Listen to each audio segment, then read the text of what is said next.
जल व जलवन मंत्री को श्री शशिकांत जी होने और हमारी कंपनी छत्रपति बिल्डर की तरफ से जन्मदिन की ढेर सारी शुभकामनाएं। श्री नितिन जी गडकरी के बारे में क्या कहें, जितना प्यार उन्हें उनके पक्ष में मिलता है उतना ही प्यार उनको विपक्ष भी तक मिलता है।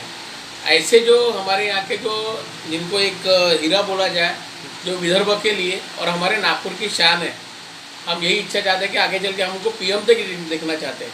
ऐसे हमारे श्री नितिन जी गडकरी को जन्मदिन की ढेर सारी शुभकामनाएं। तो पहले कानून का कंटेंट क्या है? पहले कानून का कंटेंट है कि कोई भी व्यक्ति देश में कहीं भी कितना भी अनाज, सब्जी, फल खरीद सकता है। जितना भी खरीदना चाहता है खरीद सकता है। तो अगर खरीदी देश में अनलिमिटेड खरीदी होगी तो मंडी में कौन जाएगा? एक सरकार 70 साल राज करने के बाद भी देशवासियों को समझ नहीं पाई। देशवासियों को मदद करने के बजाय विपक्ष ने हमारे हाथ बांध कर रखे हैं। यह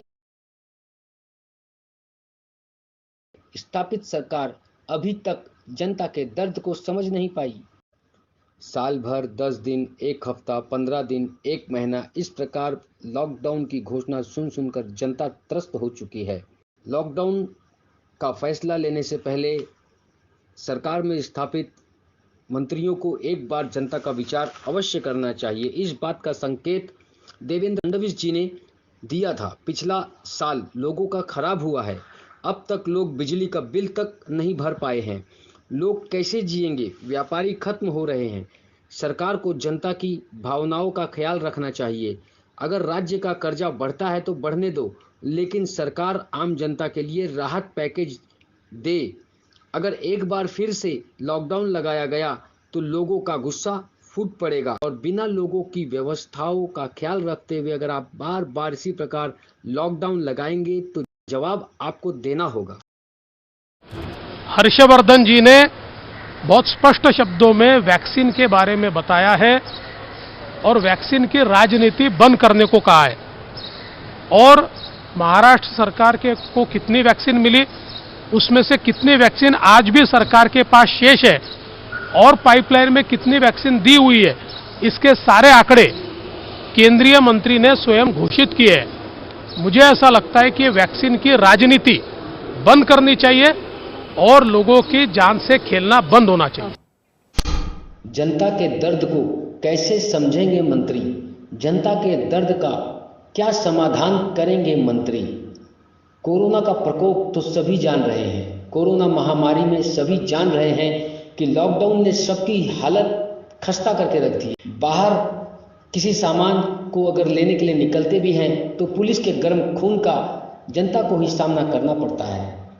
घर में लॉकडाउन होने का मतलब तो ऐसा है जैसे कब्र में ही सोना समझो। साग सब्जी, फल फ्रूट, कपड़ा, दवाई, इन सब की तो सोच भी नहीं सकते। मनमानी कीमतें बढ़ती जा रही है और दिनों दिन इस प्रकार से कीमत बढ़ रही है मानो कि सरकार नाम की कोई चीज है ही नहीं। जनता के बारे में जरा सा भी किसी को ख्याल नहीं है। जिन्हें सरकार द्वारा पगार मिल जाता है तो दूसरों की फिक्र क्यों करेंगे? आम जनता मरती है तो मरने दो। न जनता को रोजगार की व्यवस्था है, न जनता के लिए कोई रोजगार की व्यवस्था करने वाले मंत्री ही है। लोगों को तो रोजगार चाहिए ही चाहिए, तभी तो वे अपने घर का, अपने परिवार का गुजर बसर कर सकें। चाहे वो मोदी का विरोध करने वाले हो या फिर कांग्रेस का विरोध करने वाले हो। बच्चे, माँ बाप, बहन भाई, नाते रिश्ते सब कंगाली बदहाली के समुद्र में जैसे डूबते ही जा रहे हो। पक्ष विपक्ष दोनों सरकारें मौजूदा हालात में सत्ता में स्थापित है तो अपनी रोटियां सेक रही है।